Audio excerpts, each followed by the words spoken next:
Grammar, grammar की हिंदी क्या होती है? व्याकरण। और व्याकरण को क्या कहते हैं? शुद्ध रूप से लिखना, पढ़ना, बोलना। शुद्ध रूप से लिखना, पढ़ना, बोलना क्या कहलाता है? ग्रामर। ग्रामर के पार्ट्स होते हैं, क्वेश्चन आता है आपका, how many parts of grammar. Grammar की जो पार्ट्स होते हैं, पहला शुरुआत होता है आपका लेटर से। लेटर की हिंदी होती है अक्षर। 26 लेटर होते हैं इंग्लिश अल्फाबेट में। इंग्लिश अल्फाबेट में 26 लेटर होते हैं। अब इनको बांटा जाता है दो भागों में। ये पहला पार्ट है, पहला होता है वोवेल और दूसरा होता है consonants. A, E, I, O, you, ये 5 होते हैं। इन्हें दो भागों में डिवाइड किया जाता है। एक होता है 12, एक होता है 8, सॉरी, एक होता है 8 और एक होता है 12। ये और ये दोनों मिलकर साउंड बनता है। टोटल वॉवेल हो गया आपका कितना? 20। TET, super TET and competition पूछा जाता है तो 20 लिखा जाता है कि 20 वॉवेल होते हैं। और मुख्यतः कितने होते हैं? 5 होते हैं।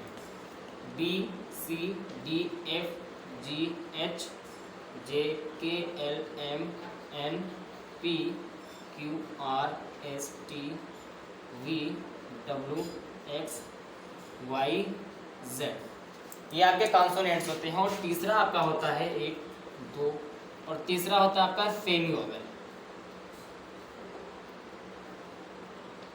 सेमी वोवेल ओनली 2 होते हैं। एक होता है वाई और दूसरा होता है डब्ल्यू। यही दो, यानी इसका मतलब होता है जो व्यंजन भी हो और स्वर भी हो। व्यंजन भी हो और स्वर भी हो। आगे दूसरा आता है आपका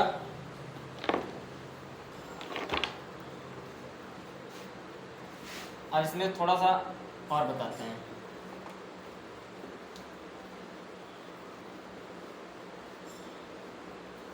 सेमी वोवेल कैसे मान सकते हैं, संयुक्त स्वर कैसे मान सकते हैं? जैसे हम लिखते हैं A double L O W, इसका प्रोनाउंसिएशन जो होता है क्या लिखते हैं? अलाउ। यानी ये डब्ल्यू यहाँ पे किसका कार्य कर रहा है? छोटा ओ का।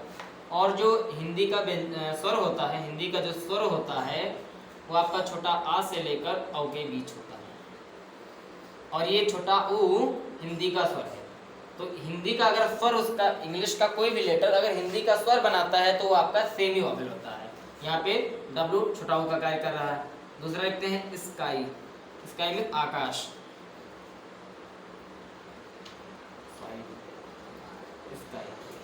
अब यहाँ पे बड़ी ई का कौन बना रहा है? वाई बड़ी ई बना रहा है, इसलिए ये आपका क्या होगा? संयुक्त व्यंजन होगा। ठीक है, आगे बढ़ते हैं। दूसरा आता है आपका वर्ड।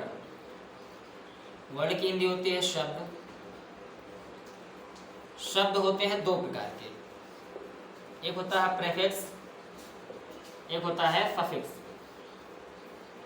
एक होता है प्रेफिक्स, एक होता है सफिक्स। प्रेफिक्स का मतलब होता है उपसर्ग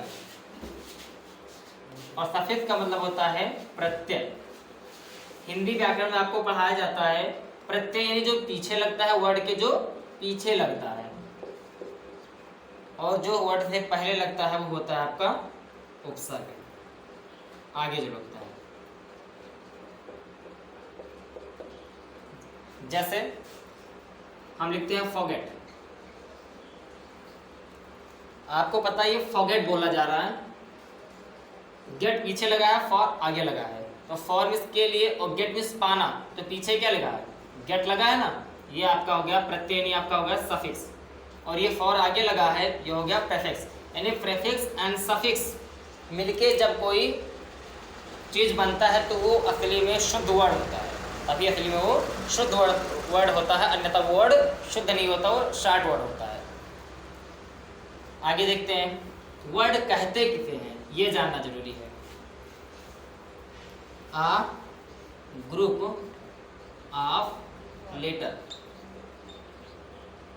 एक समूह अक्षरों का, एक समूह अक्षरों का। Letter plus letter is equal to word.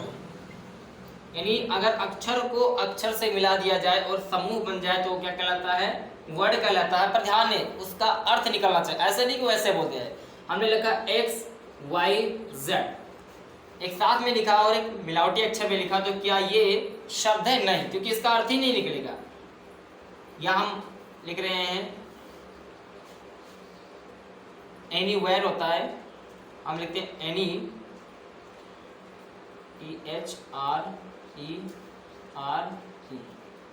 क्या होगा इसका? Any rare. एनी रेयर का मतलब ही कुछ भी नहीं होता है, तो इसका मतलब ये वर्ड नहीं है। वर्ड वही होगा जिसका अर्थ निकलता हो। जैसे A B C, तीनों को हम जोड़ते हैं A B A C A। अब आका की हिंदी क्या होती है? केला। इसका अर्थ निकल रहा है, तो ये आपका वर्ड होगा। ठीक है, अगला देखते हैं। तीसरा पार्ट आपका क्या है? तीसरा पार्ट आपका है सेंटेंस। सेंटेंस की हिंदी होती है वाक्य, और वाक्य का मतलब होता है बात कहना। वाक्य का मतलब क्या होता है? कोई बात कहना, कोई बात कहना। किसी की द्वारा जो बात कही जाती है उसे बोलते हैं वाक्य। ठीक है, इसकी डेफिनेशन क्या होती है?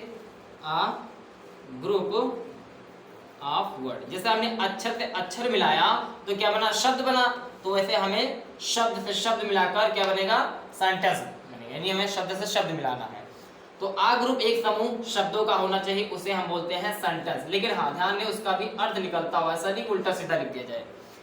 जैसे हमने लिखा ही गोज टू इलाहाबाद, ये आपका हो गया सेंटेंस। क्यों? क्योंकि ये आपका सब्जेक्ट हो गया, ये आपका वर्ब हो गया, और ये आपका other word adverb of place है, अदर वर्ड हो गया। और जब सब्जेक्ट, वर्ब और अदर वर्ड या ऑब्जेक्ट होता है तभी वो सेंटेंस होता है। अगर सिर्फ और सिर्फ सब्जेक्ट और वर्ब ही हो, सब्जेक्ट और वर्ब ही हो, तो हम सेंटेंस कह तो सकते हैं, पर ये सेंटेंस नहीं, ये क्लॉज हो जाएगा। क्या हो जाएगा? क्लॉज हो जाएगा। ये सेंटेंस नहीं, क्लॉज कहलाएगा। हमेशा सेंटेंस तीन शब्द में होता है। पहला शब्द आपका सब्जेक्ट, दूसरा वर्ब और तीसरा अदर वर्ड या ऑब्जेक्ट। ठीक है, बस इतना ही। और सेंटेंस के काइंड्स और पार्ट्स कल आपको बताएंगे।